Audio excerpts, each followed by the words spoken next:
क्या आप जानते हैं इट और देयर इंग्लिश के दो ऐसे वर्ड्स हैं जिनका इस्तेमाल इंग्लिश में होता तो है लेकिन हिंदी में इनका कोई मतलब नहीं निकलता है। Hello everyone, my name is Shan Saifi and I am your English trainer. आज के इस वीडियो में मैं आपको बताऊंगा कि इट और देयर का ऐसा कौन सा इस्तेमाल है जहां पर ये दोनों वर्ड्स इस्तेमाल तो होंगे, यूज तो होंगे, लेकिन हिंदी में इनका कोई मतलब नहीं निकलेगा। चलिए देखते हैं।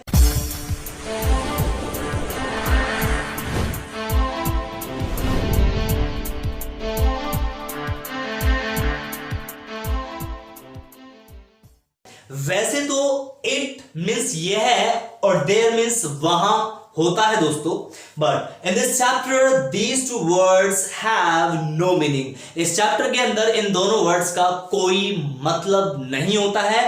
These are known as introductory subjects. इन्हें हम इंट्रोडक्टरी सब्जेक्ट्स के नाम से जानते हैं। अब सवाल यह आता है दोस्तों कि इंट्रोडक्टरी सब्जेक्ट्स किसे कहते हैं। इस बात को समझने के लिए मैं आपको यहां पर एक स्टोरी सुनाना चाहूंगा। एक बार की बात है कि एक लड़का होता है, उस लड़के के पापा जी उसके बचपन में ही एक्सपायर हो जाते हैं। तो उसकी मम्मी उस बच्चे को पालती पोसती है, उसे पढ़ा लिखा करके बड़ा करती है, कामयाब बनाती है। जब बच्चा बड़ा होकर के कामयाब हो जाता है, अपने पैरों पे खड़ा हो जाता है, तो लोग उसकी शादी की बात करने लगते हैं। तो फाइनली उस लड़के की शादी का वक्त आ जाता है। तो शादी के वक्त पे पंडित जी होते हैं या फिर मौलाना साहब होते हैं। जब उसकी शादी का प्रोसेस चल रहा होता है तो पंडित जी या मौलाना साहब इजाजत मांगने के लिए, अनुमति मांगने के लिए लड़के के पापा का जिक्र करते हैं कि लड़के के पिता को बुलाइए या फिर लड़के के पापा को बुलाइए। But at the same time the moment becomes very emotional. उसी वक्त पे मोमेंट बहुत ज्यादा इमोशनल हो जाता है। क्यों? क्योंकि लड़के के पापा जी तो है ही नहीं, लड़के की आंखों से आंसू टप टप गिरने लगते हैं। सारा माहौल बिल्कुल गमगीन हो जाता है। तो ऐसे खुशी के माहौल में जब गम का माहौल बदलते हुए लोग देखते हैं तो उस लड़के के चाचा जी, मामा जी, फूफा जी, ताऊ जी में से कोई एक आता है और आके कहता है, पंडित जी, मौलाना जी, मैं हूं इसके पापा की तरह से, बताओ क्या करना है। सो गाइस, ये जो स्टोरी मैंने आपको सुनाई है, इस स्टोरी में मैं आपसे एक छोटा सा सवाल पूछना चाहता हूं। सवाल यह है कि वो जो लड़के के चाचा जी, मामा जी, फूफा जी, ताऊ जी जो यहां पर आए हैं, क्या वो उसके रियल फादर बन गए? नहीं। आपका जवाब है नहीं, क्योंकि रियल फादर तो उसके है ही नहीं, वो तो एक्सपायर हो गए थे। यहां पर ये जो चाचा जी, मामा जी, फूफा जी आए हैं, ये उसके पापा की कमी को पूरा करने के लिए आए हैं दोस्तों। उसके पापा के होने का इंट्रोडक्शन देने के लिए आए हैं, यानी कि वो इंट्रोडक्टरी फादर हैं, इंट्रोडक्शन देने वाले फादर यानी इंट्रोडक्टरी फादर। सेम इसी तरह से कई बार सेंटेंस के अंदर सेंटेंस का पापा यानी सब्जेक्ट, जैसे मैं, हम, तुम, वे, वह एक लड़की के लिए भी इस्तेमाल होता है, या फिर यह नाम का जो वर्ड है, ये जो सब्जेक्ट्स नाम के वर्ड्स हैं, कभी कभी सेंटेंस में नहीं होते हैं, हिंदी सेंटेंसेस में। तो सेंटेंस में जब सब्जेक्ट नहीं होता है तो इस सब्जेक्ट की कमी को पूरा करने के लिए इट और देयर, ये दोनों चाचा जी, मामा जी, फूफा जी हैं, ये उस सब्जेक्ट की कमी को पूरा करने के लिए जाते हैं दोस्तों। जैसे वहां पर चाचा जी, मामा जी, फूफा जी गए थे पापा की कमी पूरा करने के लिए, यहां पर इट और देयर जाते हैं सब्जेक्ट की कमी को पूरा करने के लिए। वो पापा का इंट्रोडक्शन देने के लिए गए थे, इंट्रोडक्टरी फादर बने। ये सब्जेक्ट होने का इंट्रोडक्शन देने जाते हैं, इसलिए बन जाते हैं इंट्रोडक्टरी सब्जेक्ट, इंट्रोडक्शन देने वाले सब्जेक्ट। रियल सब्जेक्ट नहीं है, ये इंट्रोडक्शन देने का काम करते हैं, इसी वजह से इन्हें इंट्रोडक्टरी सब्जेक्ट्स कहा जाता है। सो गाइस, फाइनली मैं आपको बताना चाहूंगा कि इट और देयर, इन दोनों वर्ड्स का जो काम है वो सब्जेक्ट की कमी को पूरा करने का होता है। अब सवाल यह आता है दोस्तों कि दोनों वर्ड्स इट और देयर एक जैसा ही काम करते हैं, यानी दोनों वर्ड्स सब्जेक्ट की कमी को पूरा करने का ही काम करते हैं। तो यहां पर एक कंफ्यूजन पैदा हो जाता है कि कौन सी सिचुएशन में इट नाम का वर्ड सब्जेक्ट की कमी को पूरा करेगा और कौन सी सिचुएशन में देयर नाम का वर्ड सब्जेक्ट की कमी को पूरा करेगा। तो चलिए जानते हैं इस दोनों के बीच में जो कंफ्यूजन है, इन दोनों के बीच में जो डिफरेंस है, उस डिफरेंस को आज की इस वीडियो में हम जानेंगे। तब तक के लिए इस वीडियो को लास्ट तक देखते रहिएगा गाइस, क्योंकि इसमें आपको ऐसे ऐसे कंफ्यूजन्स क्लियर होने वाले हैं जो हमारी डेली लाइफ में इंग्लिश को बोलने से हमें रोकते हैं। इंटरप्शन पैदा करते हैं हमारी स्पीकिंग के अंदर। ऐसे कंफ्यूजन आज की इस वीडियो में क्लियर होने वाले हैं। सो चलिए सबसे पहले मैं आपको बताना चाहूंगा इट नाम का जो वर्ड है इसकी कंडीशन को, कि कौन सी सिचुएशन में इट नाम का वर्ड सब्जेक्ट की कमी को पूरा करेगा।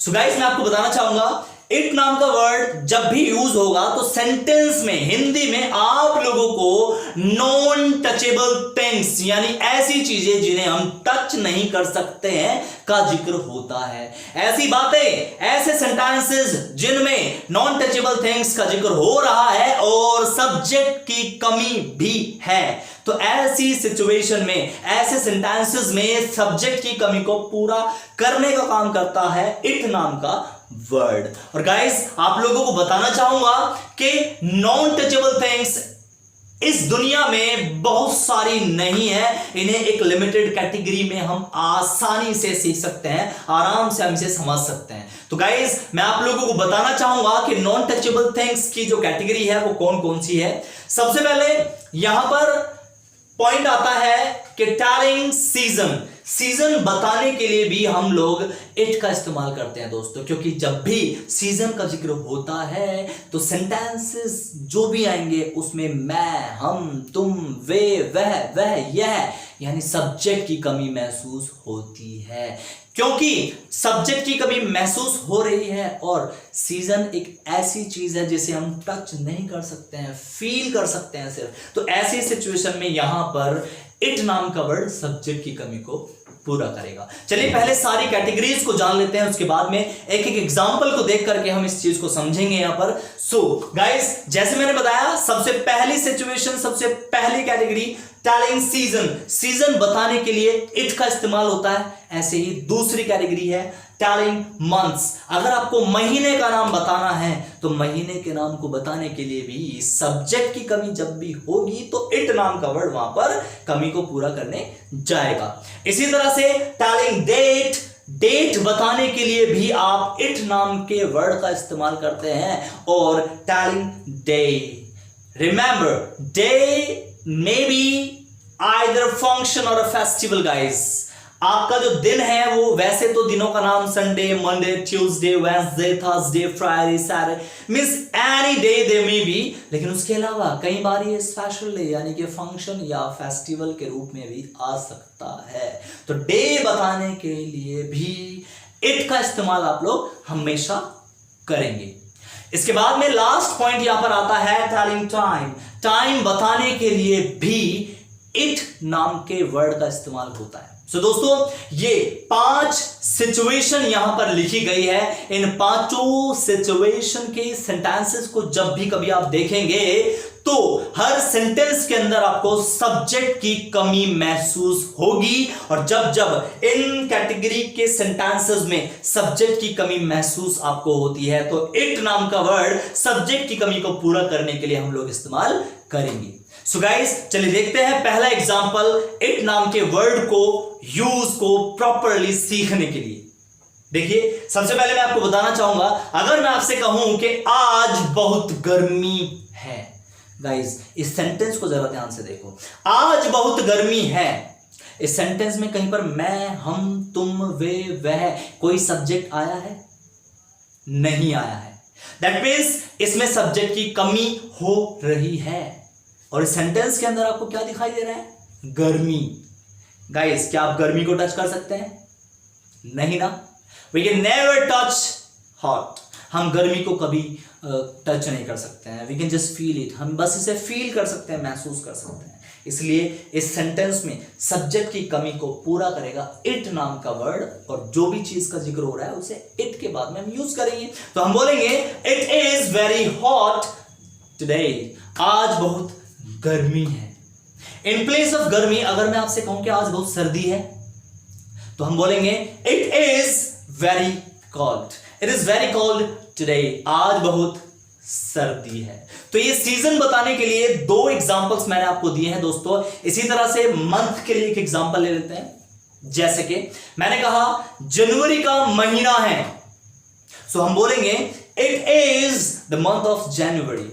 गाइस आप देख सकते हैं इस सेंटेंस के अंदर सब्जेक्ट की कमी है। आई, वी, यू, दे, मैं, हम, तुम, वे, कोई भी सब्जेक्ट हिंदी में आपको दिखाई नहीं दे रहा है। सब्जेक्ट की कमी महसूस हो रही है, तो दैट्स मीन्स हमें इट नाम का वर्ड का यूज यहां पर करना होता है। तो इसलिए हमने कहा it is the month of January.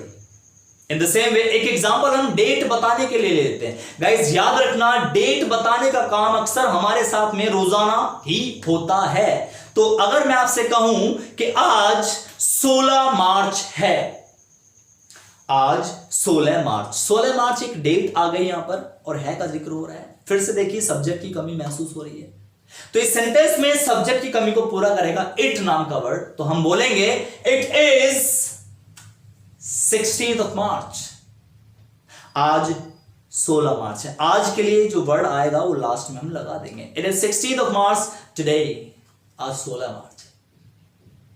And guys day बताने के लिए एग्जांपल्स हम ले लेते हैं यहां पर। देखिए याद रखना, डे को हम प्रेजेंट कर सकते हैं डे के नाम से या फिर कोई स्पेशल डे के हिसाब से भी। सबसे पहले एक सिंपल नाम के हिसाब से हम इसका एग्जांपल लेंगे यहां पर। जैसे अगर मैंने आपसे कहा कि आज सोमवार है, सब्जेक्ट की कमी एज यूजुअल जो पिछले सेंटेंसेस में भी आप लोगों ने यहां पर देखा था, तो इस कमी को पूरा करेगा इट नाम का वर्ड। तो हम बोलेंगे इट इज मंडे टुडे। आज सोमवार है, आज मंडे है। बट अगर यहां पर कोई स्पेशल डे आ जाता है, कोई फंक्शन आ जाता है, तो आप कैसे इसे रिप्रेजेंट करेंगे? एक एग्जांपल इसके लिए भी देख लेते हैं। देखिए मैं आपको बताना चाहूंगा, अगर मैं आपसे कहूं कि आज दीपावली है या आज ईद है, ये कोई भी फेस्टिवल आप यूज कर सकते हैं यहां पर। जैसे मैंने कहा आज दीपावली है, तो इसे इंग्लिश में कैसे बोलेंगे? It is Deepavali today. मैंने कहा आज ईद है, it is Eid today. Festival के लिए हमने एक एग्जांपल लिया है। पर लेकिन अगर फंक्शन की बात करें, अगर मैं आपसे कहूं कि आज मेरा बर्थडे है, तो हम बोलेंगे it is my birthday today. Guys याद रखना, माय बर्थडे, मेरा बर्थडे है। Birthday can not be touch. आप इसे टच नहीं कर सकते हैं, ये सिर्फ महसूस किया जा सकता है। इसे बस हम महसूस कर सकते हैं, फील कर सकते हैं। इसलिए हमने बोला it is my birthday today. So guys ये था डे बताने के एग्जांपल्स। ऐसे ही टाइम बताने के लिए भी हम लोग इट का इस्तेमाल करते हैं। जैसे मैंने कहा अब 9 बजे हैं, तो अब 9 बजे हैं। फिर से सब्जेक्ट की कमी महसूस हो रही है दोस्तों। इस कमी को पूरा करने के लिए इट नाम का वर्ड जाएगा, क्योंकि टाइम को आप महसूस कर सकते हैं, टच नहीं कर सकते। तो हम बोलेंगे इट इज 9 o'clock नाउ। इसी तरह से अगर आप टाइम को प्रॉपरली बताना चाहते हैं, बताना सीखना चाहते हैं, तो वीडियो के डिस्क्रिप्शन में एक लिंक दिया गया है गाइस, जिसमें आपको टाइम बताने की पूरी यूनिट्स दी गई है। पूरी यूनिट में आपको ऐसे ऐसे सेंटेंसेस दिए गए हैं जो हमारी डेली लाइफ में टाइम बताने के लिए हम लोग यूज करते रहते हैं और हमारे लिए बेहद इंपॉर्टेंट साबित होते हैं। सो गाइस ये था इट नाम के वर्ड की कंडीशंस, जहां पर हमने इट का यूज सीखा। ऐसा यूज जहां इट नाम का वर्ड यूज तो होता है, इस्तेमाल तो होता है, लेकिन उसका कोई मतलब हिंदी में नहीं होता है दोस्तों। इसी तरह से अगर आप लोग देर नाम का वर्ड, उसकी कंडीशंस को प्रॉपर्ली सीखना चाहते हैं, तो इस वीडियो का सेकंड पार्ट जरूर देखें। उसका लिंक आपको वीडियो के डिस्क्रिप्शन में दिया गया है। और अगर आपको इस वीडियो से जुड़ा या इस चैप्टर से जुड़ा कोई भी कंफ्यूजन है, तो कमेंट बॉक्स में लिख करके हमें जरूर बताएं और आने वाले वीडियो में अपने कंफ्यूजन का क्लैरिफिकेशन जरूर देखें। One more thing I would like to say to all of you guys, एक बात और मैं आप सभी लोगों से कहना चाहूंगा कि अगर आपको ये वीडियो पसंद आई हो तो इस वीडियो को लाइक करें और अपने फ्रेंड्स के साथ शेयर जरूर करें। एक गुजारिश करूंगा आप लोगों से दोस्तों कि अगर आपने हमारे चैनल शान सैफी को अभी तक सब्सक्राइब नहीं किया है और आप हमारे चैनल पे न्यू हैं, तो हमारे चैनल शान सैफी को अभी सब्सक्राइब करें और आने वाली वीडियो का नोटिफिकेशन सबसे पहले पाने के लिए बेल आइकन को प्रेस जरूर करें। तब तक के लिए लेता हूं अलविदा। Thank you so much for watching the video guys.